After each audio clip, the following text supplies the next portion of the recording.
opened, he saw the person laying on the ground and not moving at first. It appeared that he'd been laying there for over 3 days. The resident was transported to the Irving Baylor Hospital in serious condition. Officer Carr recontacted the resident's family the following days and learned that the resident had been transported to Dallas Baylor in stable condition. A follow-up was conducted with the Baylor Irving Hospital, which originally treated the patient.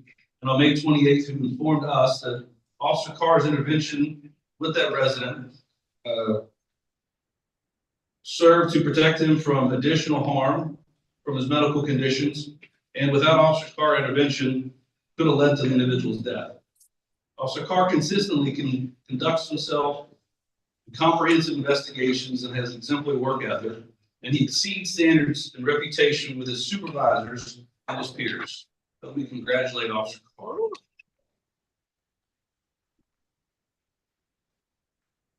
How do you want to do this? You want me to go next? You got one more to go. Okay, you go, then I'll come up. Okay. All right, it's fair. Officer Turner, if I can hand you forward. Officer Turner, during this, he was the officer of the third quarter of 2024. He received a life-saving bar as well as a certificate of merit. The curbside parking along Pleasant Run Drive between Country Club and Walnut Hill has been an issue for many years. Over the past few months, the residents in the surrounding apartment complexes have aggravated the problem as they've used on-street parking for constant vehicle repairs and staging of flipped vehicles. This has caused a noticeable reduction in visibility for those exiting the parking lots, resulting in multiple crashes in the area. Officer Turner recognized the problem as well as the inconsistencies and confusing parking restriction signs. He contacted our traffic and transportation department about the signs and arranged for them to be changed. Now the entire length of the roadway is marked with no stopping, standing, or parking signs.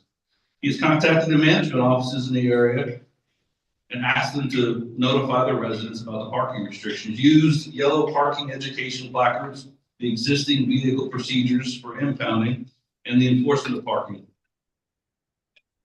With a continuous and aggressive follow-up, he impounded and completely cleared the street of parked vehicles. During this project, he issued over 89 parking citations and warnings and impounded over half a dozen vehicles. And his efforts have eliminated the problem and increased the level of pedestrian and vehicle safety in the area. Also, Turner has also received several citizen compliments for his actions in that area. During this quarter, Officer Turner has remained one of the top performers in patrol on this shift. He is active investigating the flock and NWS alerts and regularly volunteers for calls that are holding. In addition to his activity listed above, from July to September, he's made over 94 traffic stops, 129 citations, and made 14 arrests. Please help me congratulate Officer Turner. Thank you, Chief. If I could ask our city councilman, General Al Zapata, to join us up here also for this presentation. Gentlemen, if I may, I'd ask you to step up here by me because I would like to read what is on that award. It says Officer Patrick Carr, second quarter. The other one says Officer Ryan Turner, third quarter. For your commitment to integrity, excellence, courage, dedication to duty, leadership, teamwork, and accountability. We express our sincere gratitude for your professionalism, compassion, and loyalty in providing exceptional services and protecting and promoting a high quality of life for residents, visitors, and businesses of the city of Irving, Texas. Gentlemen, it is an honor to be able to present you with these awards. General, would you like to present these awards to the gentlemen? All right, President Bill, go right ahead. Congratulations.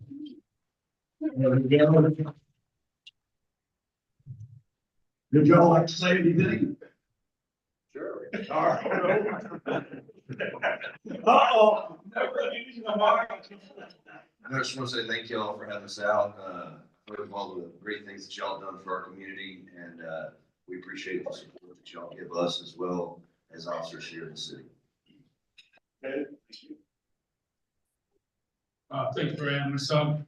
I've worked there for 18 years, and there's been ups and downs in the city, but I've never felt that the citizens and the businesses haven't supported the police department at any point in that time. So thank you very much. Please help me thank, please rise and give these gentlemen a thank you. Please rise and give them a thank you for what they do for us every day. Thank you, chiefs. Thank you. Thank you.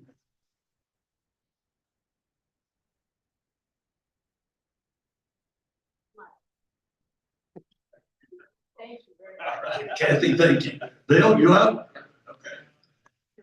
I want the club to know, and I told the chief that we are going to have him back because we have a $2,000 donation to the PALS program. That as soon as I get people to sign the check, that's police athletic league. And gentlemen, we just want you to know that that's in our budget, and we're going to continue to do that. Now, Kathy Howard, would you come forward and bring your guests?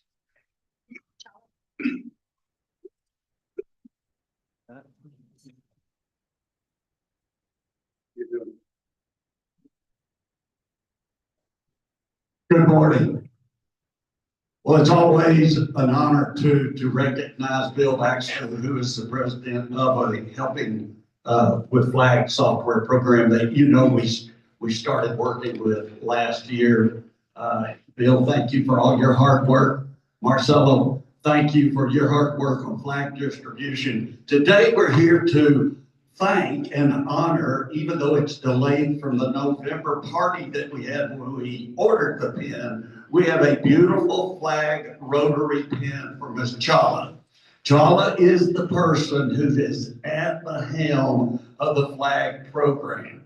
All of the coordination, all of the database, all of the invoices, all of the problems, the distribution. I don't know how you do it. You've got several clients. Chala, thank you for your dedication to the Irving Las Colinas Rotary Club flag program. We thank you very much. Look forward to kicking off this year's program on what date? It's going to be February 1st. February the 1st, that's right. So emails will go out. We'll get the same kicked off. That's next week. That's right. That's right. So we're looking forward to, if we had 1592 last year, we're looking for an increase. You want to say anything? Thank you so much to everyone. It was a surprise for me too. Thank you and bon appetit. Thank you, President. Yes. Thank you. Now, folks, we've had an additional guest come in, and I want to introduce you to Wydette. She sat next to me at the State of the City luncheon last week and is interested in Rotary, and I invited her, and here she is. So before you leave today, make sure you say hello to her. She's been in the community about 30 whole days. So with that, we have our program, which is Senior Special Agent Wendy Cassidy of the United States Secret Service. She's been a Secret Service for almost 21 years, began her career in the Houston field office in investigating financial crimes. She was then assigned to the George W. Bush and Laura Bush Protective Detail in Dallas for 6 years, and has spent the last 8 years as part of the Cyber Fraud Task Force in the Dallas field office. And where did General Zapata go? Because that's his bailiwick right there. Agent Cassidy, welcome. Okay, she's almost ready. She also volunteers as an ambassador for the National Center for Missing and Exploited Children.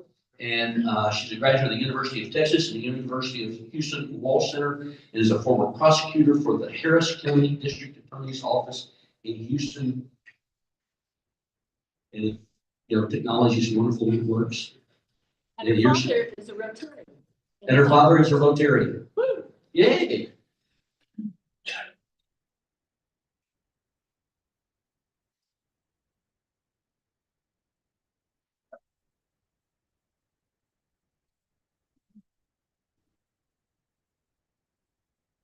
Well, thank you. Yes, ma'am. Welcome. Thank you. It's a pleasure to be here. Thank you, everyone, for letting me be here. I'm used to having two things in my hand. You wouldn't have a microphone in my wrist. I'm going to talk to you today about what the Secret Service does. I could actually spend all day talking to you about it because we have so many different components and duties and responsibilities, but the purpose of this presentation is kind of give you an overview of what we do. With me here today is Renee Garcia. He's an agent at the Dallas field office with me. We're both in our cyber squad. So we will be here after this presentation to answer any questions you might have, but I want to try to get through as much information as I can to let you know a little bit more about what the Secret Service does.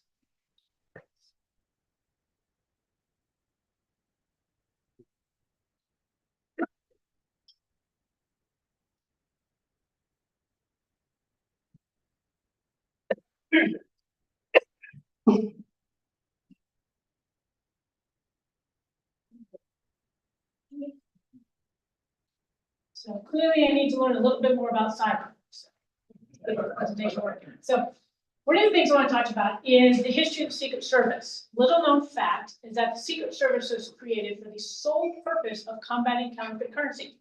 It was 1865, the Civil War was going on, and 1/3 of all currency in circulation was counterfeit. That was because, well, the South needed money to fight a war, but all the banks were in the North, so they just decided to create their own.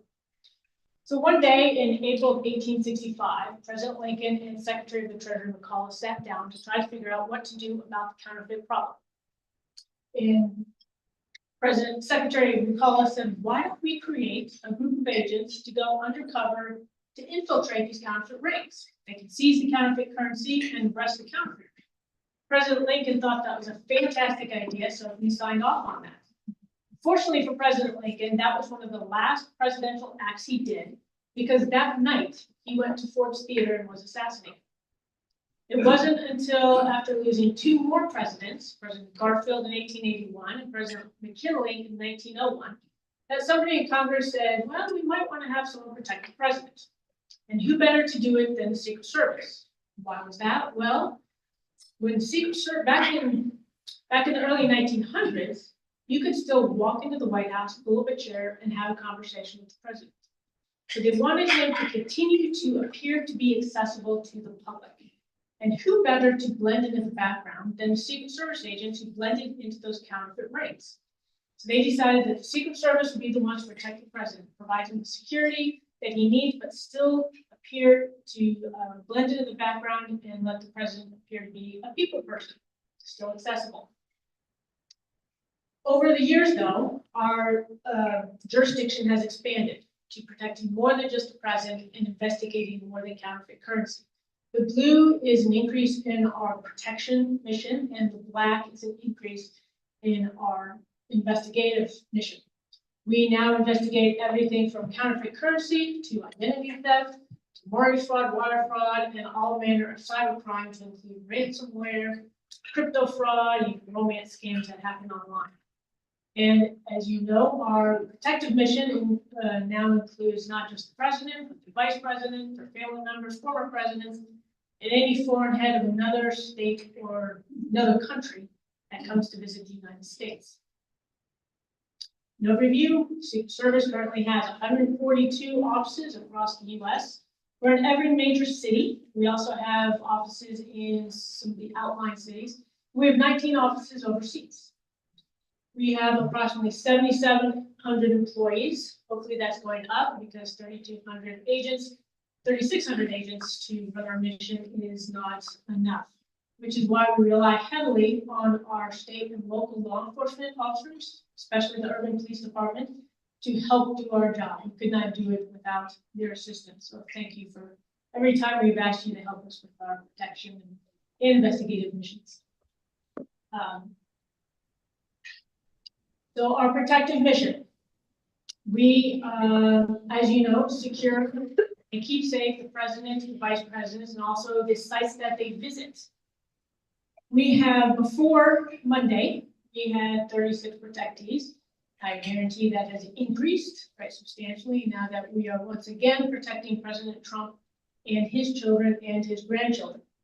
We also now have new formers to protect as well. Former President Biden and former Vice President Harris. So our number of protectees is quite high at this moment.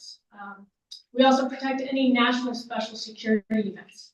Those are events that are very large, that have a political, an economic, a social, or a religious tie to them, such that they might be target of a domestic or terroristic event due to the nature and the size of it.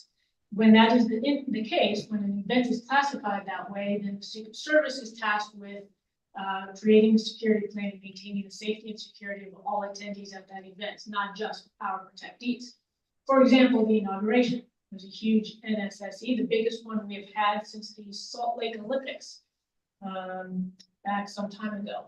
We also have the United Nations every September, any summit that occurs in the US where other heads of government come to visit, those are all classified as NSSEs. Even the Super Bowl is considered an NSSE, so we are in charge of the security and safety for that event. For fiscal year 23, I don't have our current numbers for fiscal year 24. We had over 5,200 visits. I guarantee that with the campaign last year, that number is probably well up around 6,000, 7,000 visits that we secured and kept safe. Our protective intelligence, that is a division within our protection mission, where the analysts and agents that work in that area, they analyze and disseminate intelligence and information that might be adverse to the events or to our protectees. Anyone that threatens one of our protectees, it is illegal, it's against federal law to threaten the life of the president, and they are constantly monitoring open source intelligence and other intelligence, and they provide it to the field offices, and we go out and we investigate every single time somebody makes a threat against one of our protectees, or has an unusual interest or has some inappropriate behavior. We go out on every single one of those runouts. So who do we protect? As I mentioned, we protect the president, the vice president, and their families. So we have all of those protectees right now, in addition to the former presidents and their spouses, the Clintons, the Bushes, the Obamas, and the Bidens. The former presidents and their spouses get protection from us for life. If the president passes away, the spouse will continue to get protection for life unless they remarry. The vice president generally only gets protection for a certain time period. It could be after they leave office, it could be 6 to 18 months, but that is not an indefinite time period. We also protect, like I mentioned, any foreign head of another government or state that comes to visit. The Pope is the head of the Vatican state, so when he came to visit, we secured that event. In September, I mentioned the United Nations. Every year in New York, we have about 146 new protectees that come to visit. In addition, their spouses, if they are with them, they get protection as well. So we could go from 36 protectees to, in the month of September, over 200 just for that month. NATO summit last June in Washington, D.C. Every head of another country that came to visit, along with their spouses, they received Secret Service protection as well. And who else? Well, major presidential and vice presidential candidates. So when Vice President Vance became a major presidential candidate on President Trump's ticket, he and his family received our protection as well. You can see in the past some of the other major presidential candidates that we have protected. We do not decide that. The Secret Service doesn't decide who gets that protection. It's up to some committee or cabinet in Congress that the candidates have to meet certain requirements. I don't know what they are, not privy to those, but once they do, then they get Secret Service protection. And who else do we protect? Well, pretty much anyone the president orders us to protect. We are protecting the Secretary of Treasury, Director of NSA, all of these people here. At this point in time, this week, we are likely protecting the outgoing people who have this job, as well as the people who are acting in that role currently until they get confirmed, and then we will be protecting them for the duration of that mission. How long we protect the outgoing or the former people of those positions depends on the presidential executive order. There's one director of NSA that we're still protecting. It's been about 20 years. And some may only have protection for about 6 months. So our investigative mission. Each field office, like Dallas, has 3 different investigative squads. We divide them up into basically a counterfeit squad, a financial crime squad, and an electronic crime squad. And we investigate all manner of financial crime except bank robbery, and we let the FBI do that one. It's everything from counterfeit currency, to identity theft, mortgage fraud, bank fraud, wire fraud, and as I mentioned, all manner of cyber crime. It could be business email compromises, ransomware, network intrusion, and even the cryptocurrency fraud that seems to be aplenty today. But we discovered in 2020 that it was more efficient for us to combine our financial crimes squads with our electronic crime squads. Because nowadays, almost every financial crime involves a computer or a wire transaction in one way or another. So we combined our 2 squads, bringing together all those resources that we have to make us more efficient in these investigations. But it's not just agents and analysts of the Secret Service who are in the cyber fraud task force. We partner with, as I mentioned, our local and state law enforcement. We also partner with private corporations and organizations, with the healthcare industry, with financial institutions, with local and federal prosecutors, all in an effort to share our resources and come together in an effort to combat this financial and cyber fraud. And how do we approach our investigations? So pretty much 3 different ways that we do it. One is through the technical investigation. And that is where we follow the digital evidence. If there was a computer or a cell phone or even like a thumb drive involved in it, we would do some forensics on those devices and analyze the evidence in there and look for leads that could help us figure out who did it. There's also the financial investigation aspects where we follow the money. If somebody wired some funds, if somebody moved some cryptocurrency from one wallet to another wallet, or somebody mailed some checks to another person, we would figure out, send like legal process to maybe the banks or to the internet service providers and see who owns those accounts. And we would also work backwards. Where did the money come from? Who opened those accounts and when were they opened? We follow the money in that case. And then there's the incident response portion where we try to educate people on how to better secure their systems, whether it's their own at home or it's their business. We don't fix somebody's computer or phone. We can't get the virus off for you, but we can give you some recommendations and suggestions on how to hopefully not become a victim next time and recover from the fraud that you were subject to. And in order for us to protect all these people and conduct all of these investigations, we need more people. We need more agents, we need more analysts. And so the office has a special investigations squad. And they are responsible for recruiting and hiring new agents, new administrative personnel, new analysts, new technical officers, and increase our numbers so that we can do this. They go to community job fairs, they go to high school career days, in colleges and universities in an effort to talk to people about what we do and hopefully get them interested in the Secret Service and to apply. It's a somewhat lengthy and in-depth application process. It could be anywhere from 6 months to 18 months, just depending on the background you have. But you have to submit a resume and an application. There are 3 different interviews you go through. One is just a one-on-one interview, and you have a panel interview with 3 agents, and then you have a security interview. You ask you all sorts of personal questions about your background, drug use, criminal activity, things like that. You also have to undergo a polygraph examination, a medical assessment, and a physical fitness assessment, and a very thorough background check. We go so far as to get your tax records from the IRS to make sure you've been paying the taxes. So when you get hired by the Secret Service, you have special agents like Renee and I, and you also have uniformed division officers. These are the people that you see mostly at the White House. They are based in DC. They're the ones that protect the White House grounds. And when the president or vice president travels, they will also travel too, because they're the people that are running the magnetometers that you all have to go through in order to get into an event.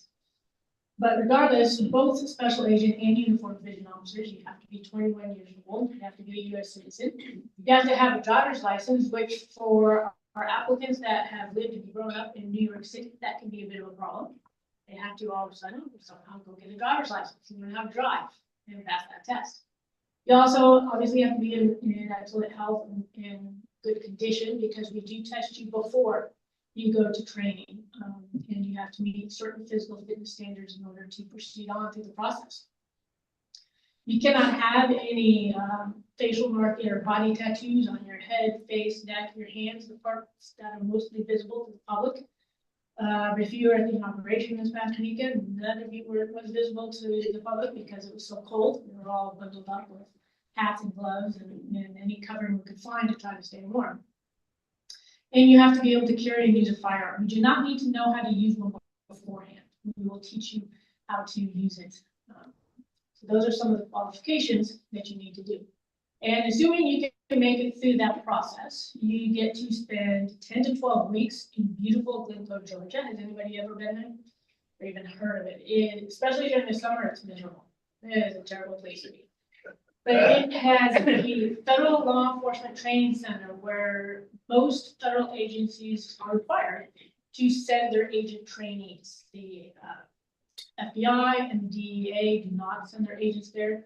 They send them to a different facility, but everyone from us to Secret Service, to Postal, to the IRS, to Parks and Wildlife, to Border Patrol, they send their agents there for training. So it's 10 to 12 weeks of learning pretty much federal procedure, federal investigations, federal law, in addition to firearms and physical fitness. After especially the Secret Service trainees finish there, they get to spend 1 week at NCFI, the National Computer Forensic Institute in Hoover, Alabama. That is run by the Secret Service and the state of Alabama. And the trainees will go there to learn basic computer and electronic investigations for a week. Then once you finish that, you get to go spend 18 weeks at the Secret Service training facility in Beltsville, Maryland. And that is where we kind of say, forget everything you learned at FLETC, and this is how the Secret Service does it. So you focus a lot on firearms and the physical fitness. You go back over a lot of the federal law, federal procedure that you learned, but you will also learn about the protection. That's where we train our agents and uniformed vision officers on how to do security. We do various scenarios. We have those Hogan's Alleys at RTC, as we call it, where you run various scenarios that you might encounter at any of our events in a real world situation. We learn first aid, emergency medicine, control tactics, defensive driving, which is kind of the fun part. I think it's more offensive than defensive driving that we really do. And things like courtroom testimony and how to write a report. So when you leave RTC after all those weeks of training, you really do know how to do your job. Because when you get into the field, you will be either sent right out on some protection assignment, or you will be given some cases that says, here, start investigating this. So you are very well trained once you finish your training at both places. So there's different career paths. One of the things I say about my job is every day is different, and I don't plan a single one of them, even though I try. Because we all have different paths that we follow. Renee and I have been working together for 14 years now, and we have completely different career paths. We're both on the George Bush detail together, and now we're in the Dallas field office, but we have very different responsibilities because there are so many different things that we can do. Now, the uniformed division officers, like I said, they're based in DC. They will protect the White House, where the president lives, Naval Observatory, where the vice president lives. And as I mentioned, we protect the foreign heads of other countries that come over to us. So the uniformed division officers, they also monitor and secure the foreign office, the foreign missions branch. They will patrol around the embassy areas in DC and ensure that everything is safe and secure there and assist if needed. The Uniform Division also has our Special Operations branch. That is where we have our K9 units, our counter sniper units, our hazardous material units, as well as our emergency response teams. Secret Service, we have a different career path. We have 3 phases, both Renee and I are in phase 3 right now. So the first phase, every special agent trainee gets out of training and is assigned to a field office, most likely not of your choice. But you do at least know it before you start training.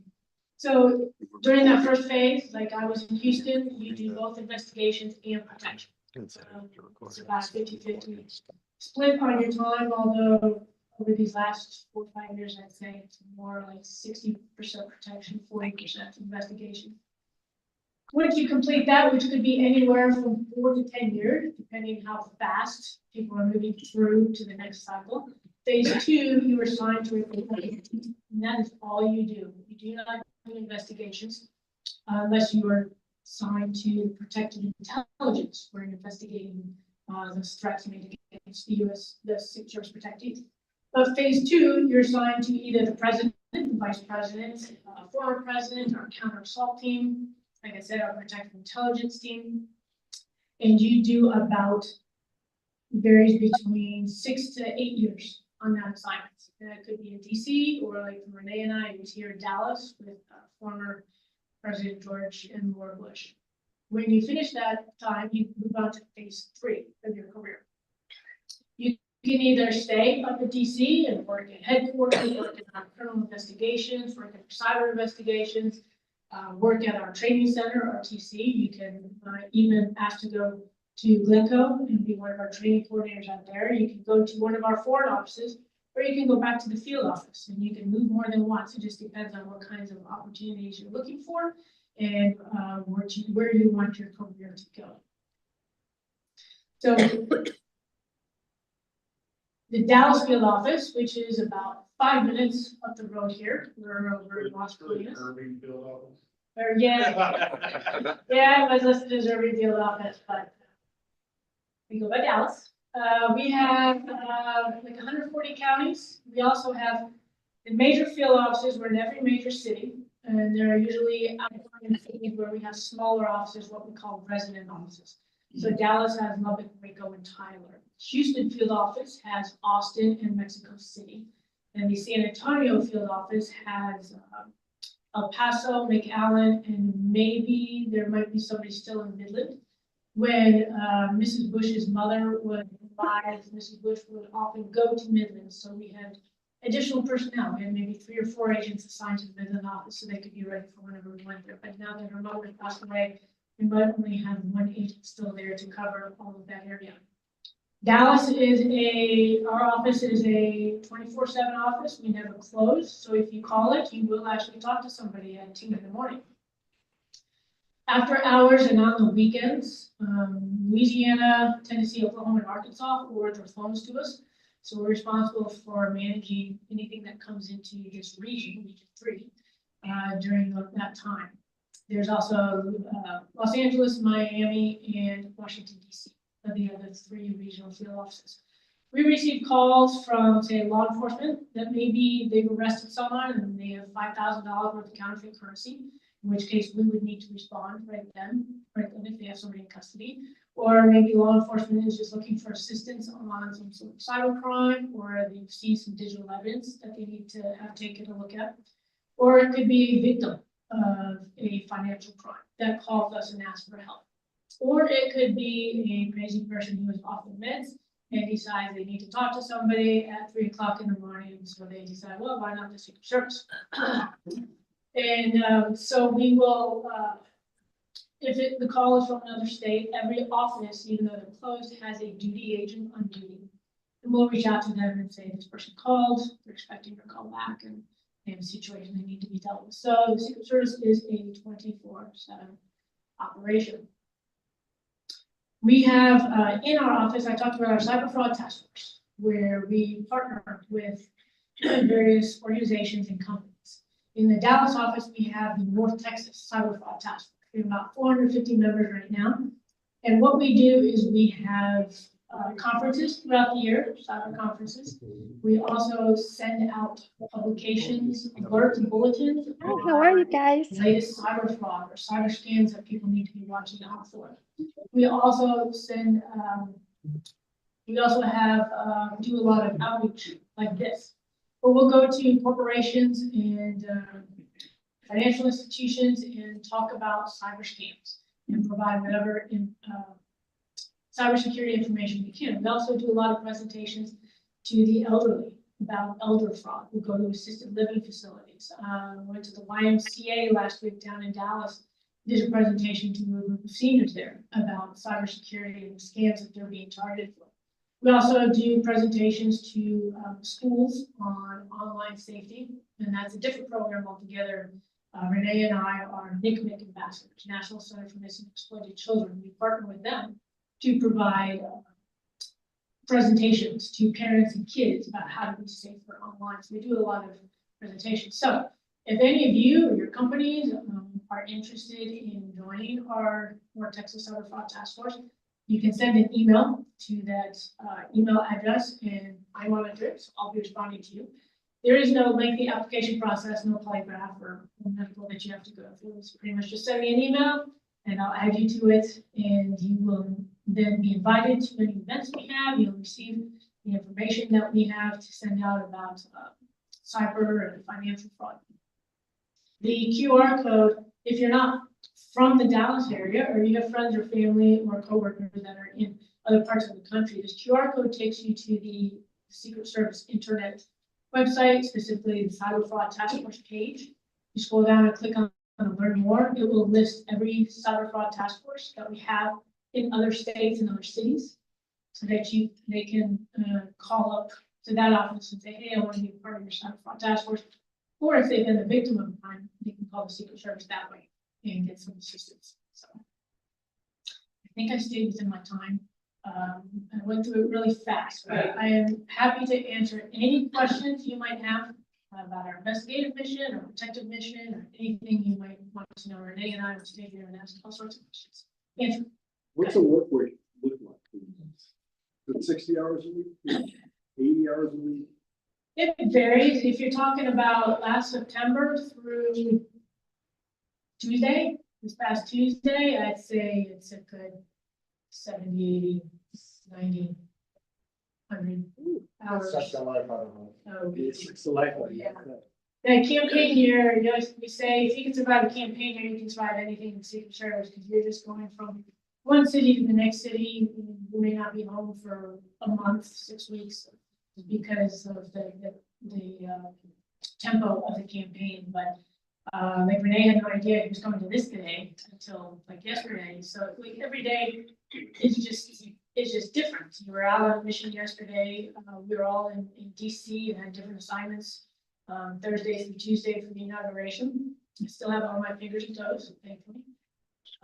But every day is different and it's hard. I go in with a list of things I need to do on investigations, and then I'm told, okay, tomorrow you need to fly to LA and work the visit of former Vice President Harris out there. So there's a lot of variety. If you like variety, but you also have to be flexible because it can change. What's your favorite part of the job? Is it protective services? Is it investigation? We can't hear the question. So what's the favorite part of my job, the protection investigations? It's interesting because I joined the service because I wanted to get into investigations, and then after about 6 months, I decided, nope, I don't like investigations, I like protection. So, but I really do like the variety. But like I said, every day is different. There's so much that we, the Secret Service agents, get to see and do that other people do not. It's just amazing to be able to be a part of it. We're there while history is being made. You know, I mean, we might be working and maybe been standing there for 10 hours while history is being made. But, it's still a very unique experience for anyone that wants to travel the world and you know, just be there when history is made and know that you've played a part in keeping it safe. So, yeah. Yes. I'm kind of surprised that you don't protect us. the Supreme Court judge? That is, marshals, yeah, marshal service. Marshal service also protects some level of government, leaders. And then you also have the diplomatic security services. State departments. They protect other levels like, Congress, they do Congress. No, so Congress is. Okay. I was hoping not to talk about. So if there is a federal agency, there are federal agents. So they're, the size and the scope may be limited to their agency. Commerce, they got federal agencies, federal agents, and they will protect the Secretary of Commerce. So there's also the jurisdiction and powers at Secret Service by 18 U.S.C. 3056, which gives us our authority. President, Vice President, Foreign President, Head of State, and anybody designated by the President. State Department, diplomatic security, ambassadors, the Secretary of State, and they also, let's say during the United Nations, we have the head of state is Secret Service, but they have ministers and they have the Secretary of Defense for that country. So different agencies then provide protection to those. Let's say the Secretary of Defense for Venezuela comes in, that will fall under the Department of Defense, U.S. Department of Defense. Let's say the foreign minister for Ecuador comes in, that will fall under the diplomatic security. So it depends on the situation, and we work around with all those agencies in coordination to make sure. But we also do, like I said, things that we enjoy. Secondary duty, ambassador, the NECMEC ambassador, National Center for Missing and Exploited Children, doing the fingerprints, giving the presentations, little kids, and trying to keep them safe. So we don't have to do the second part, will be finding them if they go missing. So that's one thing that we do enjoy a lot. Post-ending, yeah. Advances, I enjoy advances. But sitting in a corner in a stairwell, yeah, well, nobody enjoys that, especially when it's like 10 degrees outside. One of my duties, I'm the team leader for what we call mobile wireless investigations. So for example, with Irving, I work with a Center for Crime Intelligence Centers. Sergeant Holmes. So we help them analyze records with cell phone companies and social media, and with my cup of coffee and my computer, tell them he is in this corner. And we are very effective. We do 125 missions a year, and we help arrest maybe 91 people a year on average. We don't do the hard work. They do the hard work. We do the crunching of the numbers, and they do other surveillance, investigations, and nothing talk. When I say them, it's police department. It's a lot harder. Once the rest is a lot harder and a lot more dangerous, say today, police officer. We worry more about the 10,000 pounds of explosive coming in a truck to a checkpoint. So different situations. So I know we're running short on time, so Renee and I will stay after and answer any questions you had. You guys, wrap up.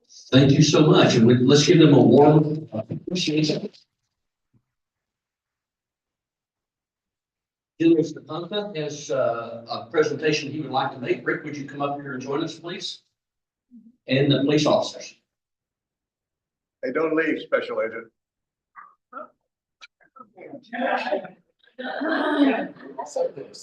I used to be able to do that 50 years ago. Sure, I'll tell you the story in a second.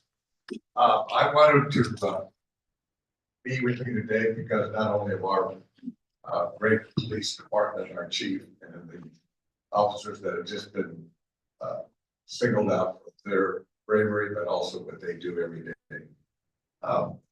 As you well know, I have a lot of history, both military and in 1974, I was with President Gerald R. Ford. I was a special assistant to him in his personal advance team. So who did I work with arm to arm?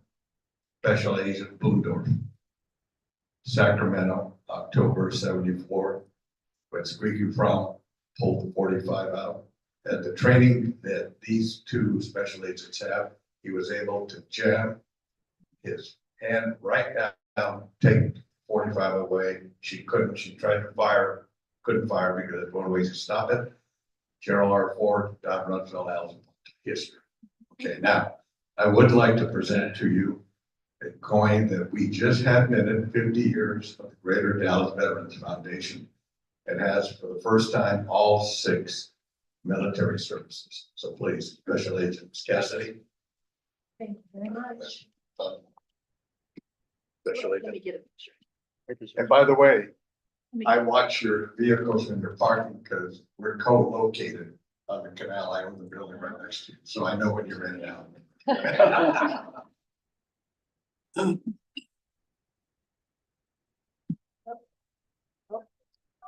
Supposed to take an eye drop. Hold on. Smile. Got it. Thank you. Thank you. Now it's a real pleasure to really present to our local, and by the way, we do consider it the Irving Field Office. Chief, I'd like to present on behalf of our Greater Dallas Veterans Foundation. This is our 50th anniversary. So thank you, sir. Sir. All right, appreciate you. Thank you. Okay. Bill LeBar. Thank you. Thank you, sir. This is for you, and I know you, and I already got you to appreciate this. Thank you. And I'll get this to the chief. Thank you for letting me get in the middle of this. You know what I'm feeling a long time. In fact, the year I came back from Vietnam with 1970, I was there in 69, I joined the Rotary in then Whittier, California. So thank you for both being here. Godspeed, be safe. Thank you. Thank you. One last announcement. Next week, we will meet here and we will have a board meeting immediately after the meeting, the purpose of which is to set next year's budget. So if you want to be part of that, bring all your stuff and be sure to say hello to my friend Wydette in the back. And Renee Santia is going to lead us in the 4-way test of the things we think, say, or do. Would you stand? Please join me in reciting the 4-way test of the things we think, say, or do. First, Is it the truth? Second, Is it fair to all concerned? third, Will it build goodwill and friendships? and fourth. Will it be beneficial to all concerned? You guys need to look at these coins. These are really nice. Thanks, John.